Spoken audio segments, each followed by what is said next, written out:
Hi.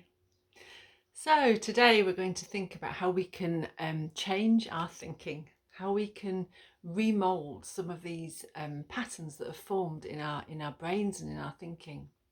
Now, last week I talked a little bit about our stories, about our own personal stories and our family stories, and how we get these recurring patterns of things that happen in our lives often. And helping looking at our stories can help us work out what those key patterns are for us. So, for example, in that last talk, I mentioned things like fear of failure or feeling stupid or rejection as being one of those things that can come in a pattern, I think, for a lot of people. So through our childhood, events happen, things are said, circumstances happen, and we interpret those things in the light of how it seems at that time. So it may be that we were bullied at school, or that things were said to us at home, or that we were repeating patterns of things that said to us, I'm a failure, I'm stupid, I'll never amount to anything, I'm not worth anything. And they become recurring patterns in our thinking, so that we think those things without even thinking about it, without even consciously being aware that that's what we're doing. And those things have consequences in our lives. So if we feel that we're going to fail, or that we're stupid, or that we can't speak up, or that we're not as good as other people, then we're going to alter our behavior. We're going to not apply for jobs, we're going to not speak up in conversations, we're going to not think we have anything to offer, and we're probably going to feel really bad about ourselves, and negative, and possibly anxious or depressed.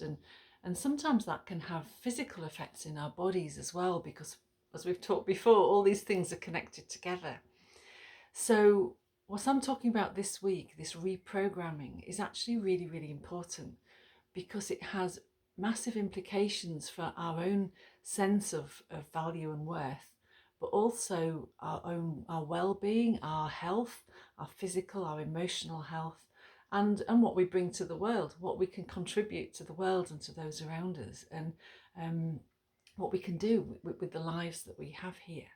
So quite big implications from something that can seem maybe quite small, something that we don't actually even think about. So just to set the background, our brains are made up, our bodies are made up of all sorts of amazing systems, but one of the amazing systems is the neurosystem, the nerve system, if you like. And we have a complex system of neurons that pass messages around our body and carry instructions, I guess. So if you imagine, for example, that you're walking down the road and a car swerves, and what do? You immediately jump out of the way. So you see the car coming, a message goes from your eyes, that's that sensory input, to your brain. Your brain sends the messages to your muscles, and you jump out of the way. Now all that happens, that just happens, doesn't it? We take that for granted, that would happen. The same way as if you put your hand on something hot, you would take it off. We take it for granted that we will do those things, but actually they're programmed in. It's a complex system of messages that go to the brain and back to different parts of the body, or to the brain, which then sends messages to release chemicals in the body, the fight flight thing that happens when we face danger and we need to run away or fight.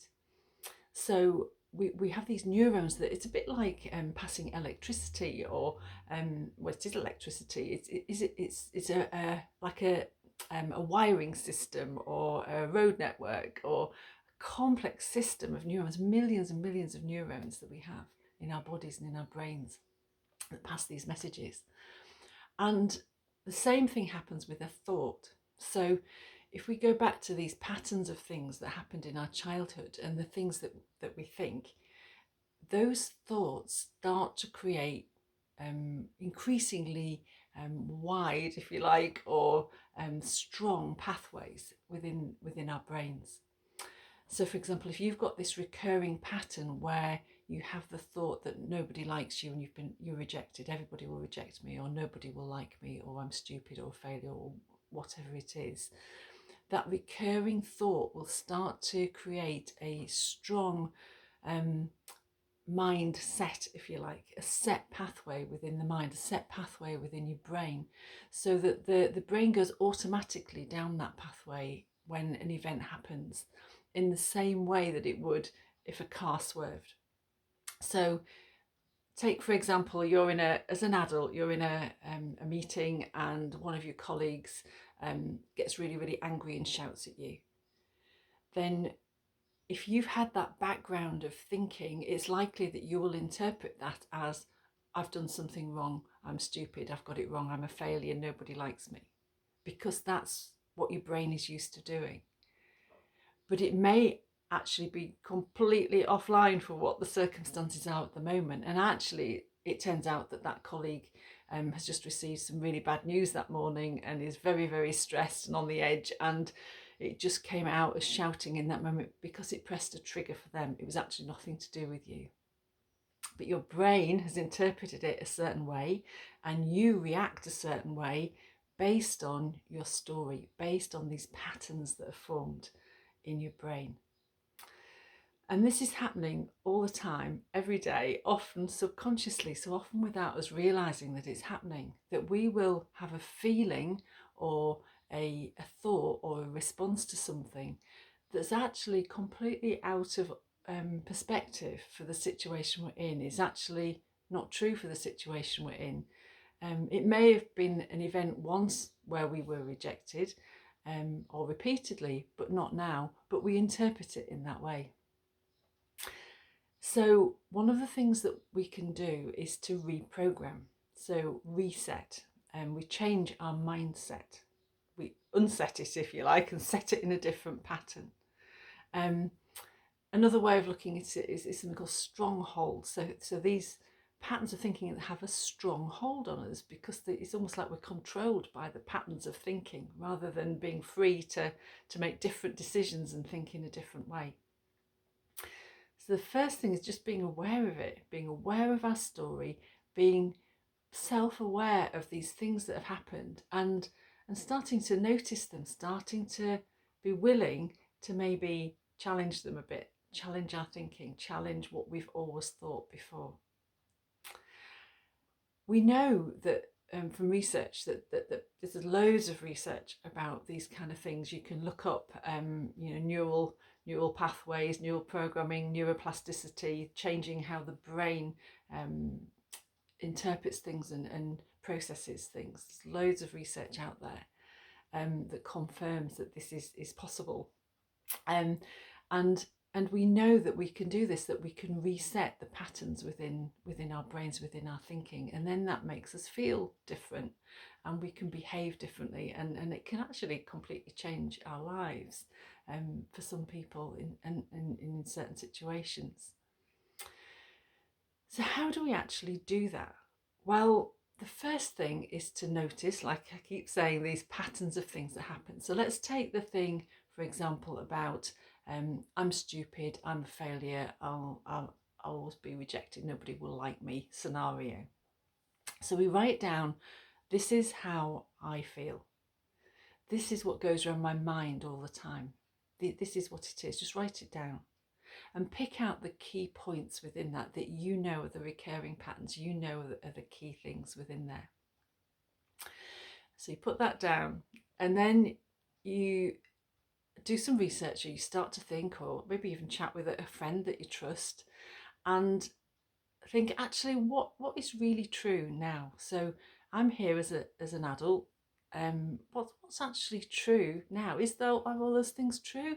What's really true? So we can start with, well, do you know, I'm a unique person. All the research backs that up. I'm a unique person. I have a unique fingerprint. Only me has my DNA. I'm the only person in the world that's me. And no one else can be me, and no one else can bring what I have. And I'm special. I'm created unique and special, the only one that's me. That's amazing, isn't it? So that's a starting point. I might feel that people reject me, but actually I have worth and value, whether they reject me or not. I'm actually special, and unique and loved. Whether people love me or not, I'm lovable and special.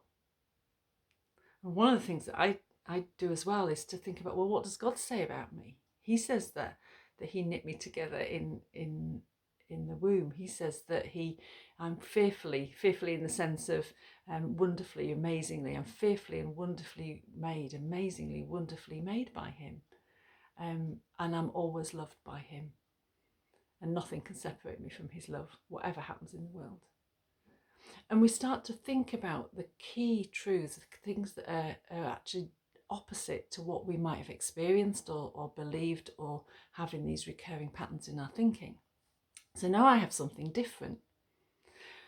But you can't automatically make that switch. In the Freedom in Christ course that I'm part of, we explain this a bit like a Land Rover that goes over a field again and again and again, and it makes these deep ruts. And to make that Land Rover could drive in those ruts without anyone being at the steering wheel because they're so stuck. And it's a bit like that with these patterns of thinking. And to make a change, to steer out of those ruts takes effort and time to make that new course for the Land Rover to go. So we have to do some work with this. We've had lots of years of thinking one way. And so it's going to take time. And researchers reckon between 4 and 6 weeks to change a thinking pattern, change a habit, to reroute. And to do that, one of the best ways to do that is to speak it out. So what I've learned to do with things is, okay, I'm going to speak out. Do you know, I'm not going to agree any longer with these lies that say that I will always be rejected and that I'm not worth anything and I'm a failure. And instead today, I'm going to choose to believe these things that are true, which are that I'm unique and I'm loved and I'm special and there's only one me in the world. And I'm going to really value myself and remember that I'm worth something today.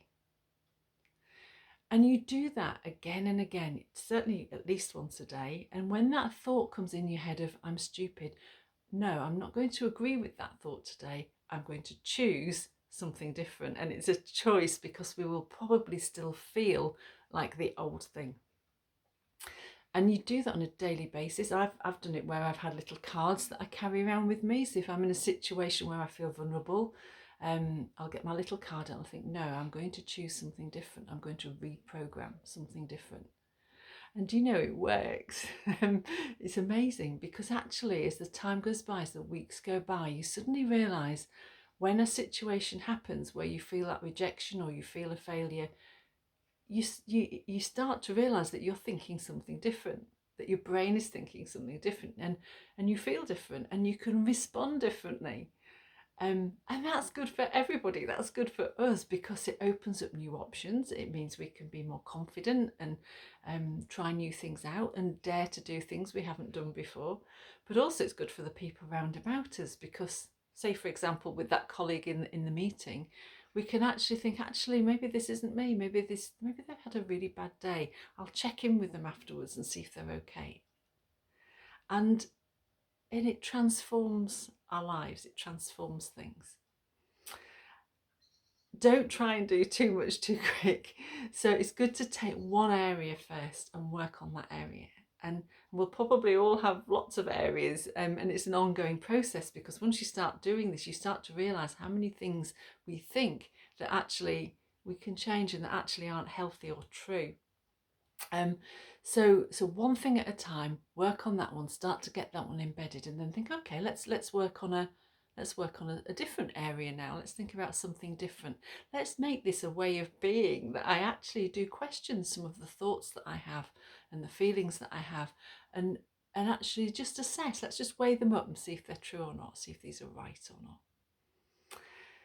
So I really hope that's helped, and have a go and just see where it takes you, and do some research, look up. There's some really good books out there. I'll put some links on the website as well to some other resources that you can access to.